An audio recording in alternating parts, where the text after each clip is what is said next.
Hello, I am Xarkun, and this is World of Warships Legends. Today I've got my final battle of the abbreviated Rank Season 11. This was the battle that allowed me and my division mate to reach Rank 1. We did it in the span of 18 games, with 15 victories and 3 losses, for an 83% win rate. I'll show you the stats at the end of this video because I'm quite happy with them. My division mate is the Monk52, and we actually streamed this session on his channel. I'll leave a link to it in the description if anybody wants to check it out.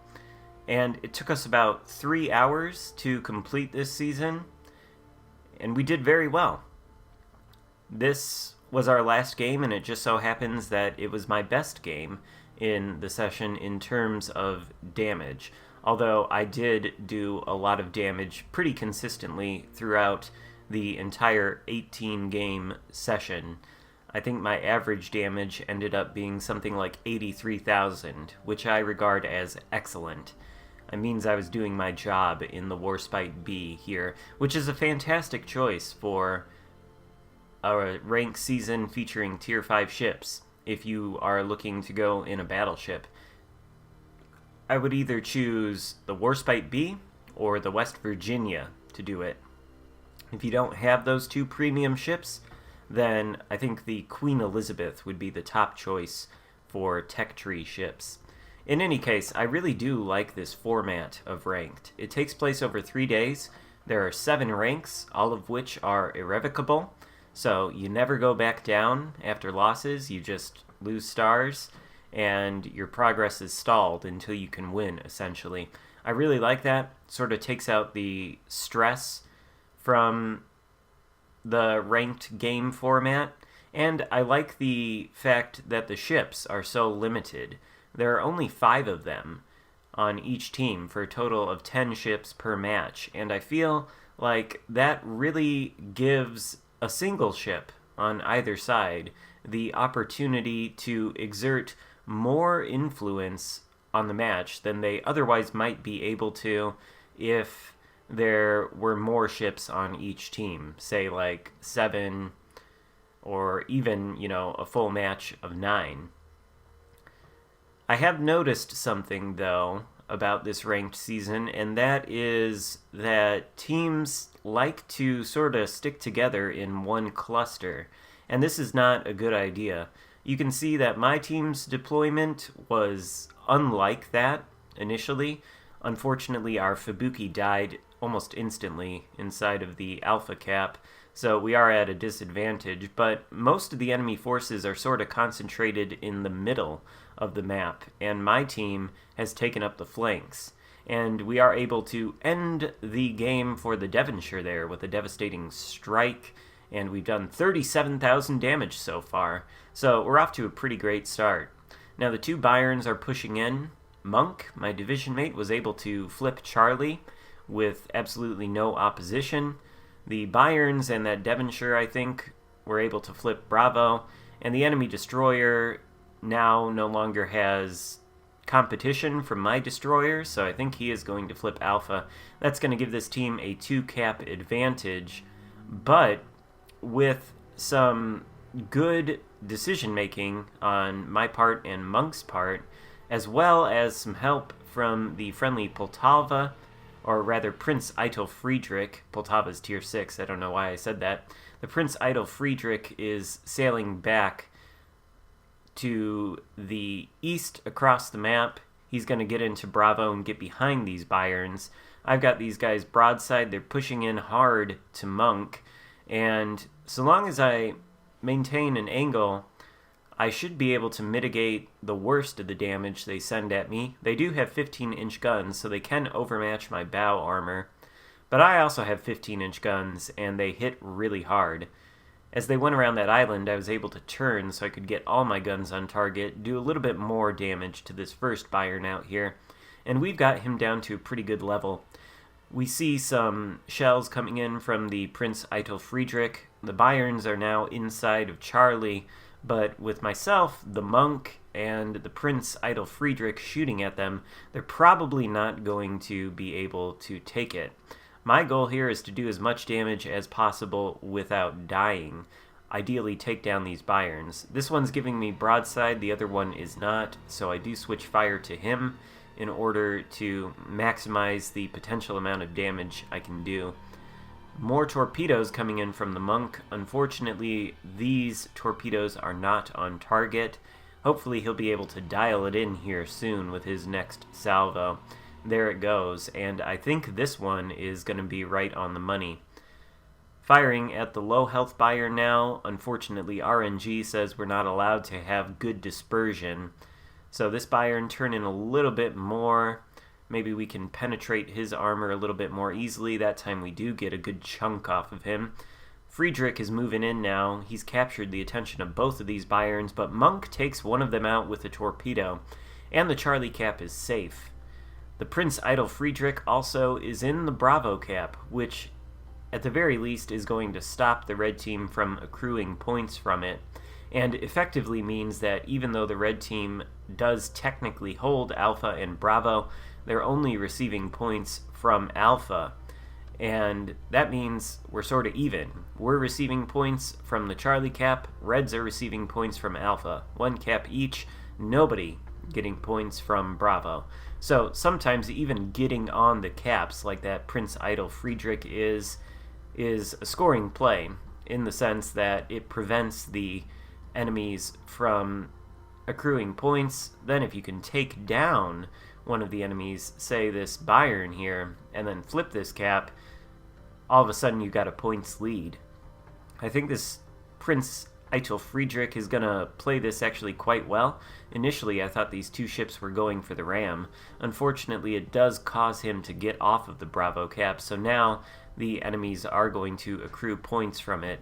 I'm sailing this way though. I'm aware that the Bayern is going in this direction and that there is a Fuso still in the Alpha cap, as well as the enemy destroyer, whose position is currently unknown. Luckily for me, he's not going to come anywhere near me, I don't think, throughout the course of this game. Turning now doesn't look like I'm going to get a shot on the Bayern, and in fact, the Prince Idol Friedrich is able to take the Bayern down, which is fantastic.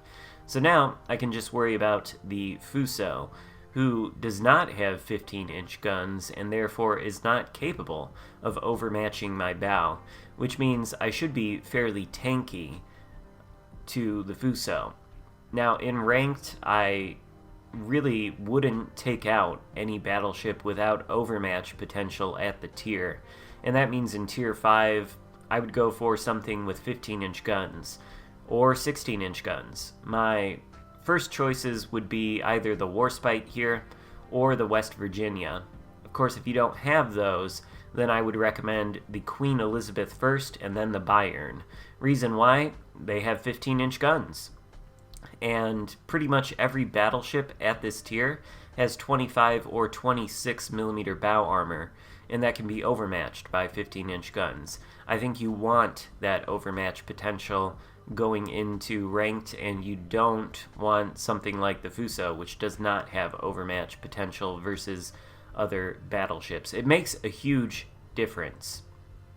And I'd say you definitely don't want to take out the Dunkirk either, since every part of that ship can be overmatched by 15 and 16-inch guns. I saw a lot of Dunkirks in ranked, and I was able to dispatch them very, very easily with the Warspite B. Fuso's turning in on us, gonna give us a perfect example of why overmatch is useful. Our salvo goes right through his bow and hits him for 7k. He is basically dead. And once we take him out, we will have a points lead. The Bayern and Monk in his Leander are flipping Bravo right now. As long as the Fuso isn't around to shoot at them, they should be able to flip it. And then we just have to worry about the enemy destroyer.